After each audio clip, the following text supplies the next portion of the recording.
Bonjour à tous, ravi de vous retrouver. Et oui, c'est aussi la rentrée pour On Tour. Et aujourd'hui, on vous emmène à la découverte des châteaux des Vosges du Nord. Alors aujourd'hui, on est physiquement au château de Waldeck, mais vous allez voir que les Vosges du Nord comptent un petit peu plus de 20 châteaux. Allez, on vous montre quelques images.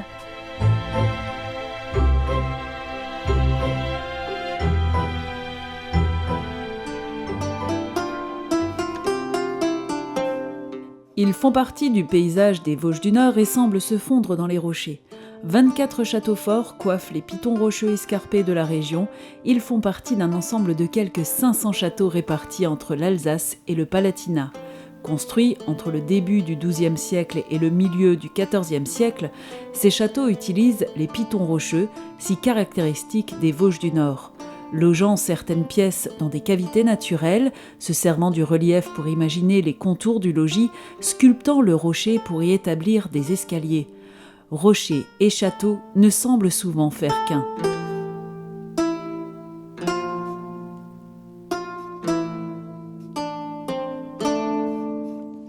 Ils sont à la fois lieux de résidence et de garnison, pensés pour être des lieux de repli et de défense.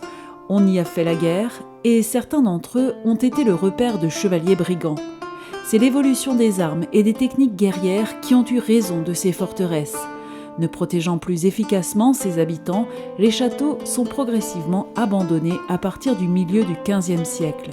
Les soldats de Louis XIV auront raison des derniers bastions encore occupés et laisseront tous ces édifices en ruine. Au fil du temps, certains châteaux ont été dépouillés de leurs pierres par les habitants alentours qui s'en sont servis pour édifier leurs maisons. Ils ont aussi donné lieu à nombre de légendes, chacun d'entre eux a la sienne. De passage par les Vosges du Nord, entendrez-vous peut-être l'histoire de la Dame Blanche du Hohenbourg, la chanson de Walter, née au Wasigenstein, ou encore celle du Puits du Diable du Fleckenstein.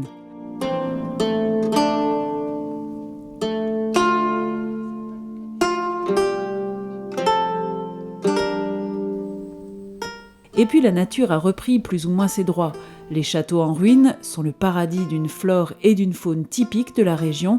L'érosion a fait un travail d'orfèvre sur les rochers et les sites sont devenus le rendez-vous des randonneurs passionnés de nature et de patrimoine qui ne se lassent jamais des points de vue exceptionnels qu'offrent ces forteresses en toute saison.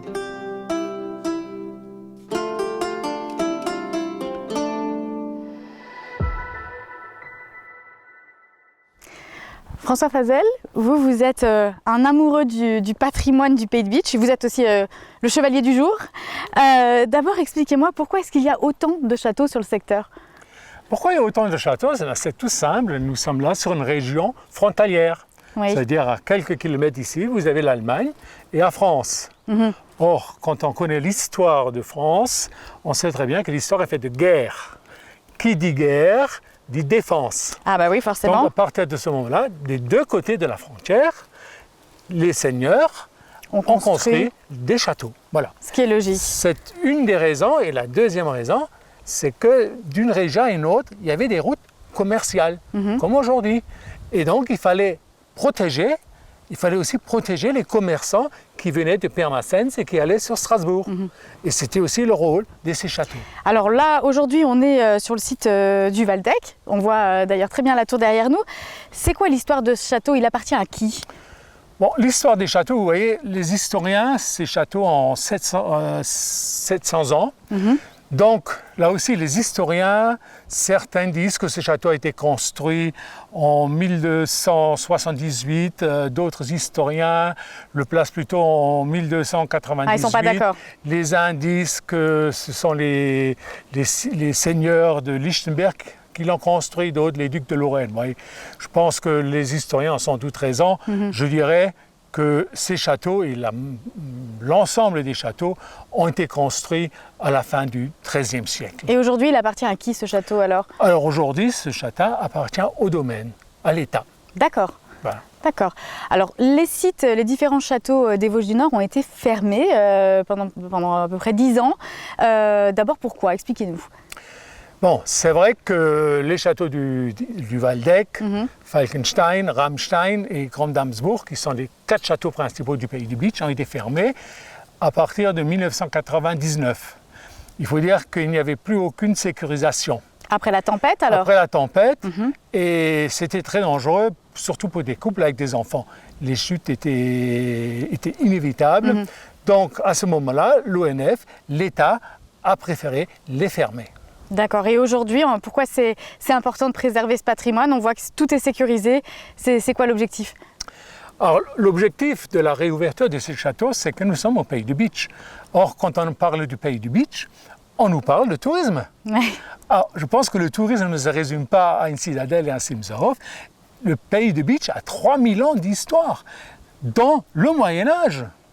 Et si nous nous sommes battus pour la réouverture de ces châteaux, c'est pour tous ces touristes qui viennent et qui étaient à un moment donné devant des grilles. C'est frustrant. Et voilà pourquoi nous avons créé en 2001 cette association La Joubarbe et on s'est mis d'accord qu'on se battra jusqu'à la réouverture de ces châteaux qui ont été réouverts en 2012 et 2013. Oui, et ce qui est souvent le cas, c'est qu'on peut compter sur une poignée de bénévoles prêts à remonter leurs manches pour rénover les châteaux du secteur, voire même faire de nouvelles découvertes. C'est le cas au château du Schöneck. Regardez. Ils sont débroussailleurs, maçons à l'occasion, mais surtout passionnés. Voici les bâtisseurs du Schöneck. Donc je suis arrivé ici en visitant tous les châteaux des Vosges du Nord parce que étant passionné d'histoire, ça m'a plu et je suis toujours allé un petit peu plus loin. Et donc je suis un jour allé au château du Vinec en face et j'ai vu que sur la colline en face il y avait un autre château où il se passait des choses parce que manifestement il y avait beaucoup de monde. Donc avec mes amis nous sommes montés sur le château du Schöneck et quand j'ai découvert qu'il y avait une association qui reconstruisait le château, j'ai tout de suite eu envie d'y adhérer. Ça bouge encore. Franchement on est bien là, là partout on est bon. Vaisseau de pierre situé sur la commune de Dambach, le château de Schöneck a été bâti vers 1200 et restauré au XVIe et XVIIe siècle. En 2000 est née l'association Kunnulmergrün, une bande de passionnés qui sont tombés amoureux de cette forteresse avec l'ambition de mettre en valeur la ruine et de la rendre accessible. Mais en 19 ans, ils n'ont pas fait que du débroussaillage. Les jours de congé, les week-ends, les vacances, les bénévoles ne comptent pas les heures passées sur le site aux petits soins pour ces quelques pierres accrochées aux rochers qui les ont fait suer mais qui ont aussi révélé nombre de surprises. Un logis Renaissance a été découvert, le puits d'environ 20 mètres de profondeur a été vidé, la tour semi-circulaire a été remontée ainsi que le rempart de chaque côté. Les ouvriers bénévoles ont aussi dégagé une belle salle voûtée, remonté une avant-porte, sauvé un chaînage d'angle avant qu'il ne finisse au pied du château et découvert de nombreux objets conservés à la maison de l'archéologie de Niederbronn. Alors ça ne s'essouffle pas, non effectivement, parce qu'il y a toujours de nouveaux chantiers en cours de route. Donc dès qu'on a terminé un chantier, en fait, on définit les urgences qu'il y a. Donc il y a des choses qu'on peut faire, comme jointer les murs. On peut toujours le faire sans autorisation ou permis, c'est assez libre. Par contre, dès qu'on a un chantier qui nécessite une fouille archéologique ou une reconstruction, donc nous devons avoir des permis de construire, nous devons avoir des permis de fouille archéologique. Les fouilles sont supervisées par un archéologue professionnel. Nous devons rendre des rapports de fouilles qui sont conséquents et dont nous devons avoir l'aval de la Direction régionale des affaires culturelles et des monuments historiques pour pouvoir faire ce genre de travaux.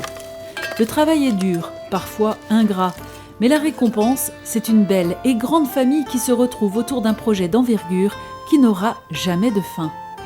Alors c'est une aventure de pierre, mais c'est aussi une aventure humaine parce qu'avec le temps, nous sommes devenus une famille. Donc je me suis intégré à cette famille. Il faut avoir le courage de monter, donc il faut laisser la voiture au parking au bas de la montagne, gravir la montagne parce que le Schöneck effectivement se mérite.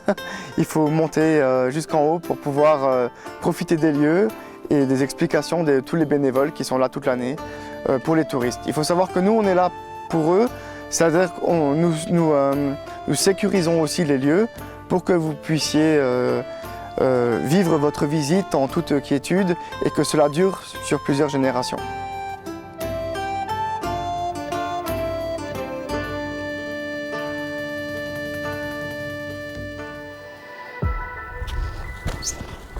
Hop. Oh bah là, François, on a une vue imprenable sur tout le secteur en fait. Oui, si on a vu sur le pays de Beach, Beach au nord. Ouais. Et là, si on pouvait voir, on verrait la tour du Wintersberg, qui est le sommet le plus élevé des Vosges du Nord, 580 mètres. Ouais, c'est vrai que là, on est déjà bien haut, hein. En fait, monter ici, il faut quand même préciser que ça se mérite un peu.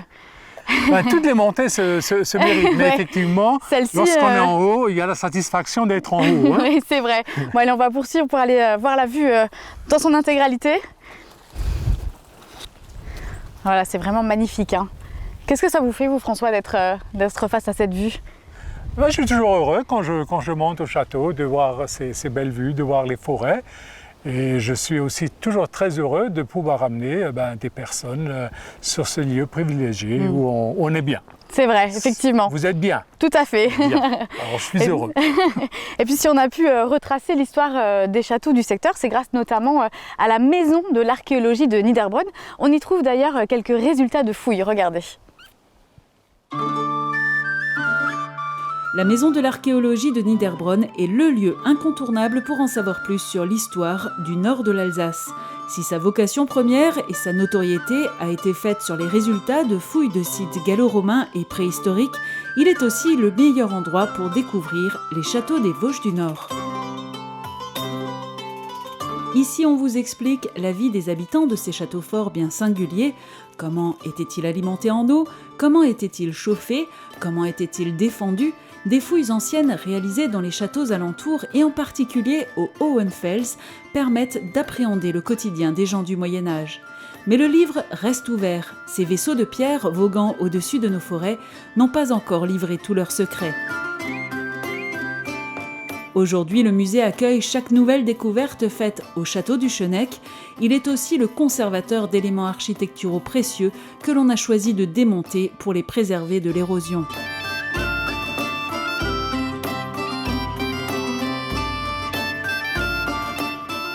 Il conserve aussi tous les résultats de toutes les fouilles et découvertes archéologiques, quelle que soit la période, effectuées dans les Vosges du Nord, ce qui en fait une mine d'informations incontournable pour tous les scientifiques, chercheurs ou simples passionnés de patrimoine local.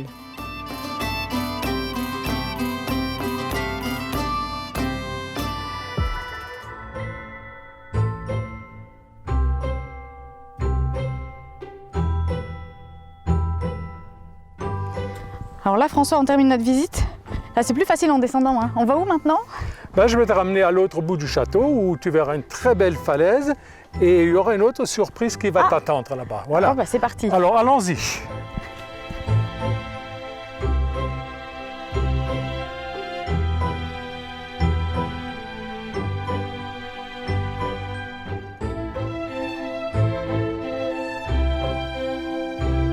Alors voilà la surprise, c'est ça, François? En fait, ici, c'est aussi un spot d'escalade. Effectivement, tu vois, les gens devant nous sont en train d'escalader ce site qui est autorisé.